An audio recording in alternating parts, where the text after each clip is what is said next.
हाय दोस्तों, आज हम डिस्कस करेंगे कि यदि किसी व्यक्ति के एक जोड़ में पेन हो रहा है, खाली कि एक टखने में या एक एंकल या एक नी जॉइंट यानी घुटने में या एक ही जॉइंट में अगर पेन हो रहा है, बाकी सारे जॉइंट ठीक हैं, तो क्या पॉसिबिलिटी हो सकती हैं, कैसे उस मरीज को समझा जाए और क्या उसके अंदर करना चाहिए।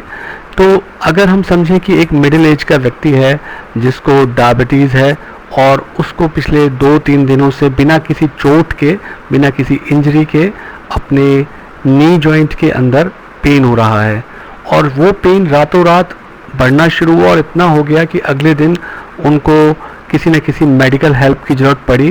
वो अपना पैर भी ज़मीन पे नहीं रख पा रहे हैं। अगर वो कोई चीज़, कोई चादर भी उनके पैर या घुटने से टकराती है, छू के जाती है, तो उनको पेन फील होता है। और ऐसा पहले भी एक बार हुआ था उनके पैर के अंगूठे के अंदर, तो उसके वजह से भी उनको याद है कि पहले एक बार ऐसा हुआ था और उस समय मैंने एक पेन किलर खा ली थी कहीं से लेके और मैं ठीक हो गया। ऐसी प्रेजेंटेशन लोगों की रहती है।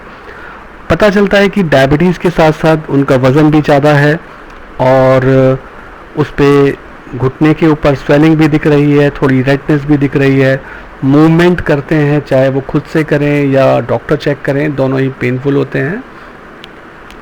तो ऐसे केस में जहां एक ही जोड़ में पेन हो रहा है, तो वहां 3 पॉसिबिलिटीज़ होती हैं।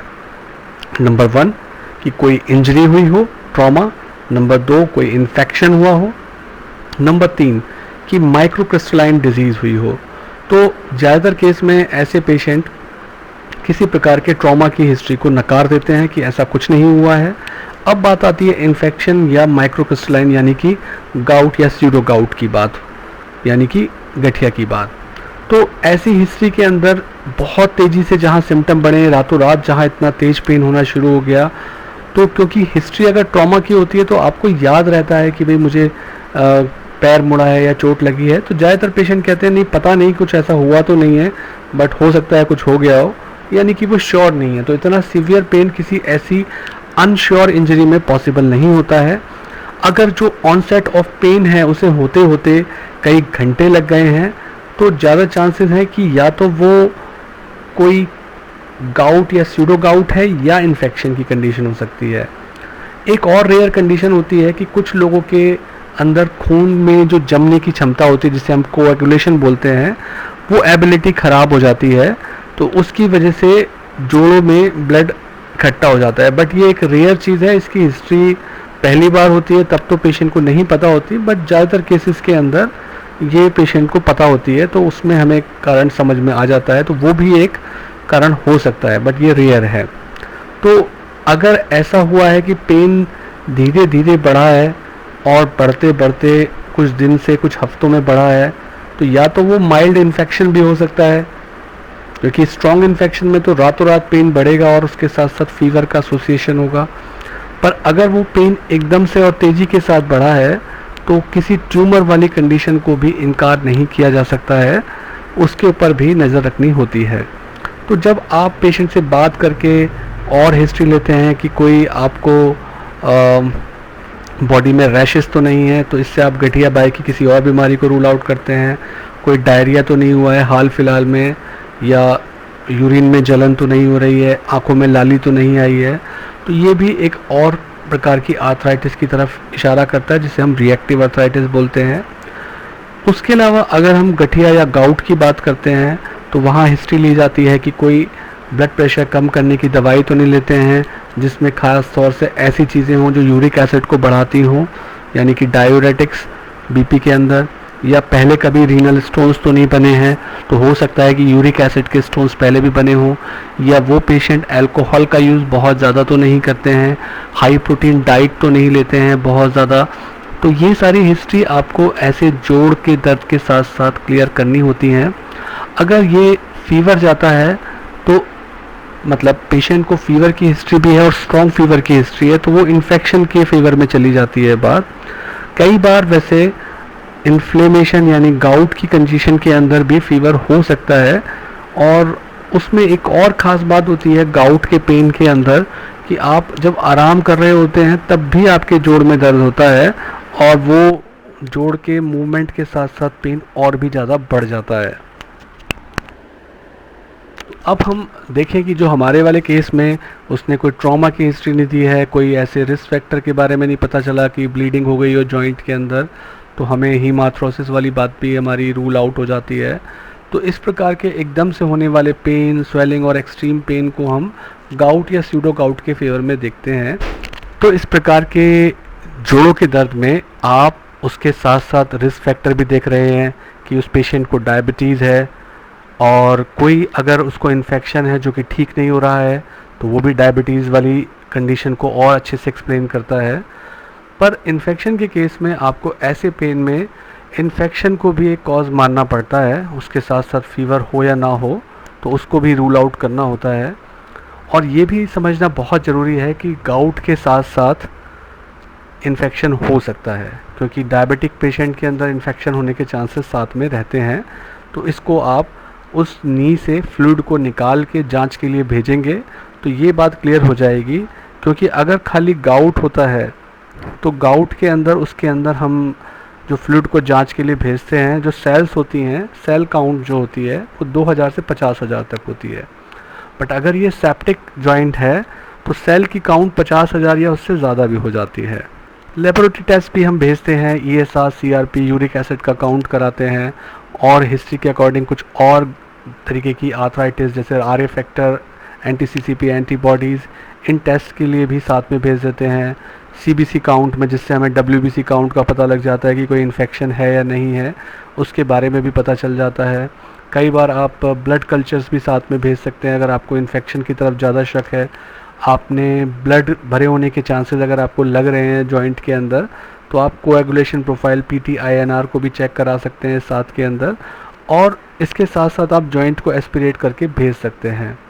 ज़रूरी नहीं है कि ऐसे एक्यूट अटैक के अंदर यूरिक एसिड आपको बढ़ा हुआ ही मिले, 50% से ज़्यादा केसेस के अंदर वो नॉर्मल आता है।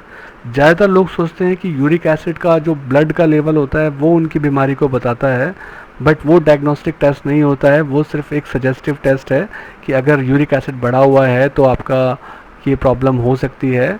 उसका best test synovial fluid estimation ही होता है। एक्सरे में ऐसे केसेस के अंदर आप फ्रैक्चर तो देख सकते हैं, बट हमने पहले ही उसे रूल आउट कर लिया है, तो एक्सरे से ऐसे केसेस में कोई फ़ायदा होता नहीं है, क्योंकि अर्ली स्टेज में कोई चेंजेस एक्सरे के अंदर दिखते नहीं हैं।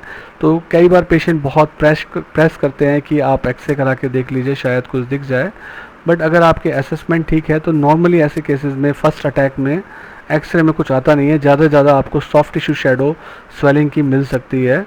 ज़्यादा जो इम्पॉर्टेंट टेस्ट होता है वो होता है साइनोवियल फ्लूइड एनालिसिस, कि आप नी को टैप करके उसमें से फ्लूइड निकालो और उसको जांच के लिए भेजो, जिसके लिए आप देख सकते हैं कि वो जो काउंट्स हैं वो इन्फ्लेमेटरी काउंट्स आ रहे हैं, नॉन इन्फ्लेमेटरी काउंट्स आ रहे हैं, या सेप्टिक काउंट्स आ रहा है। तो इसमें आप इसको डिफ्रेंशिएट कर सकते हो, और उसके साथ साथ आप ग्राम स्टेनिंग करके देख सकते हो। इस फ्लूइड को आप कल्चर के लिए भी भेज सकते हो, और उसमें आप माइक्रोस्कोपिक क्रिस्टल एग्जामिनेशन, जो कि सबसे इम्पॉर्टेंट टेस्ट होता है गाउट की बीमारी के अंदर, जिससे आप स्ट्रांगली ये पता लगा सकते हो कि ये यूरिक एसिड की बीमारी है या नहीं है, गाउट है या नहीं है। उसके अलावा जब तक आपको इन्फेक्शन का शक रहे तब तक आप स्टेरॉइड ऐसी बीमारी में शुरू ना करें।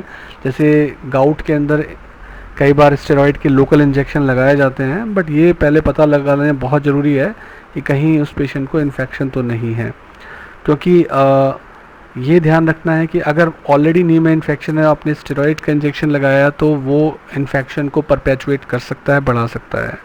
कब नी को टैप नहीं करना चाहिए? अगर नी जॉइंट के आसपास की स्किन पे सेलुलाइटिस डेवलप है, स्किन का इन्फेक्शन है, या स्किन का आसपास कोई भी इन्फेक्शन दिख रहा है, तब नी जॉइंट में नीडल नहीं डालनी चाहिए, तब इन्फेक्शन के चांसेस बहुत ज़्यादा बढ़ जाते हैं। दूसरा, PT और INR का प्रोफाइल अगर आपको उसमें डिरेंज लग रहा है तब भी नी जॉइंट के अंदर इंजेक्शन नहीं डालना चाहिए, क्योंकि उसके बाद भी जॉइंट के अंदर ब्लड या फ्लूइड बढ़ सकता है। हालांकि इसमें कोएगुलेशन प्रोफाइल अगर आपने देखा है कि उसमें INR अगर 1.5 या उससे कम आ रहा है, तब आप नीडल डाल के एस्पिरेट कर सकते हैं। तो इस प्रकार से जब आपने फ्लूइड को जांच के लिए भेजा, अगर उसके अंदर WBC काउंट 200 से कम है और PMN यानी कि न्यूट्रोफिल्स के काउंट 25% से कम है, तो ये नॉर्मल फाइंडिंग है। बट अगर पेशेंट की एज ज़्यादा है, 60 के आसपास है, 55-60 के एज है, और उनमें सेल्स जो हैं 200 से 2000 तक आ रही हैं, पीएमएन 25 से कम है, तो ये नॉर्मल एज की वजह से होने वाला गठिया बाय है जो उम्र बढ़ने के साथ साथ होता है। जो वैसा ही है कि जैसे आपकी उम्र बढ़ने के साथ बाल सफ़ेद होते हैं, वैसे जोड़ में गठिया होती है, तो इससे कोई घबराने की बात नहीं है। इन्फ्लेमेटरी आर्थराइटिस, गाउट, रोमेटॉइड, इनके अंदर जो डब्ल्यूबीसी का काउंट होता है वो 2000 से 50,000 तक हो सकता है, और पीएमएन सेल का काउंट जो है 75 से ज़्यादा हो सकता है। तो आप सोच सकते हैं कि ये रोमेटॉइड भी हो सकता है, सोरियासिस भी हो सकता है, स्यूडो गाउट भी हो सकता है। सेप्टिक केस में अगर नी के अंदर इन्फेक्शन है और तब आपने फ्लूइड को जांच के लिए भेजा है, तो फाइंडिंग बहुत एक्सट्रीम आती हैं कि सेल की काउंट 50,000 से ज़्यादा होंगी और पीएमएन 90% से ज़्यादा होगा, तब ये सेप्सिस की कंडीशन है। रेयर केसेस में गाउट और स्यूडो गाउट सेप्सिस के साथ हो सकते हैं, तो वहाँ भी ये काउंट ऐसे ही बढ़े हुए आ सकते हैं। तो इस प्रकार से कोई व्यक्ति अगर एक जोड़ में पेन लेके आता है, तो आप उसकी हिस्ट्री से ही बहुत हद तक इन्फ्लुएंस निकाल सकते हैं कि ये इन्फेक्शन की तरफ जाएगा, गाउट की तरफ जाएगा, कोएगुलोपैथी की तरफ जाएगा, ब्लड डिसऑर्डर की तरफ जाएगा, या किसी ट्यूमर की तरफ जाएगा। Thank you so much for listening.